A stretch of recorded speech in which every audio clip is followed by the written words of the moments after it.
Hello, skating fans. Welcome to an episode of Skating Technique, if you ask me. In this episode, the me will be Jordan STOLZ and Bob Corby. I don't think they need any further introduction to this, other than they are probably one of the greatest kind of coach-athlete couples in the history of speed skating. The first question is, what goes through your mind as you're skating? As I'm skating? I mean, I'm trying to get as much force into the ice as I can, but not like rushing and skating, like slapping all over. That's one of the things. Trying to make sure I can feel like I'm pushing as hard as I can and getting, good speed from it, and not letting the ice break away from me too much. That's one of the things, because if I do that, it throws me off, especially in the turns. So try and manage that while getting all my power into the ice. So yeah, that's like what I'm thinking about racing. Yeah. All right, copy that. Now, talking about technique as well, what do you find to be the most underrated thing in skating, technically speaking? This one's for both of them. You want to go first, Corby? Sure. For technique, Yeah. I think the most underrated thing is not paying attention to the fact of how much strength plays a part in technique.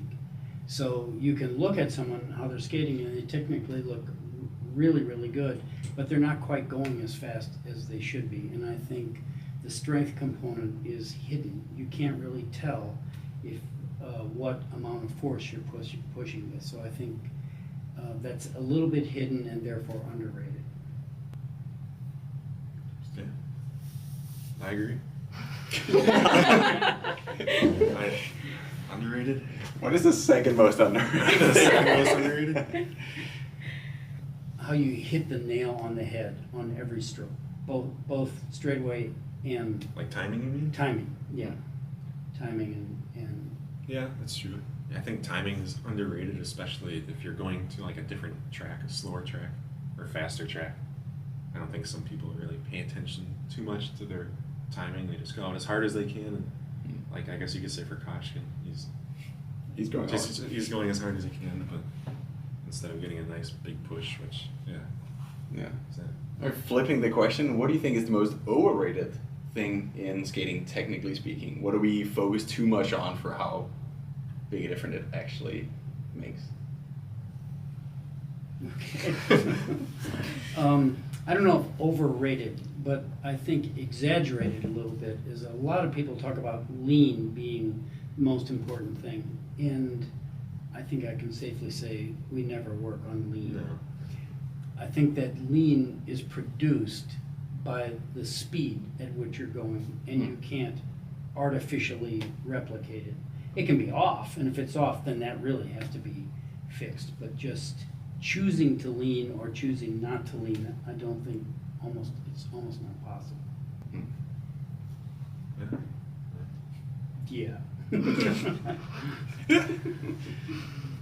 Sitting as deep as you can, I think, is a little overrated. I think everybody has a different body, different femur length, and they don't have to sit in the position where they can't fully get all their power into the ice. Maybe if they sit higher, they can keep a higher tempo and get more into the ice than sitting low. So yeah. I do think that last thing, like sitting deep, has also it's been the one thing I heard like growing up the most from coach, like sit deeper, even in races, like last lap of a 5K, sit deeper. That's not gonna make your skate better at this point. Yeah, and I totally agree. And I feel like there has been a shift though. Like if you look at the say late '90s, like Shimizu sitting, like basically touching his heels with his butt. But I think a lot of people, for example, Niels is a great example. You don't have to like focus that much on sitting deep if you apply a lot of power and at the right angles. Final question here. One single piece of good advice for upcoming skaters out there. I would say push to the side. Don't give up in training, and try and focus on your feeling on the ice and getting better. So I think sometimes it's easier to just go out and do a really hard workout, not really think about how you're actually feeling. So yeah. Especially when I was younger, I felt like that.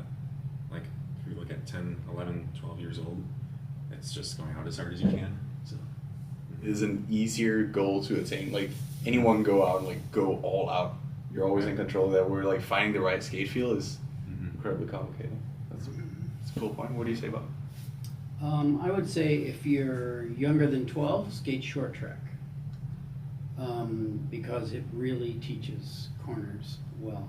And if you're older than 12, concentrate on your training in the summer. If you need to fix things, you fix them in the summer, not on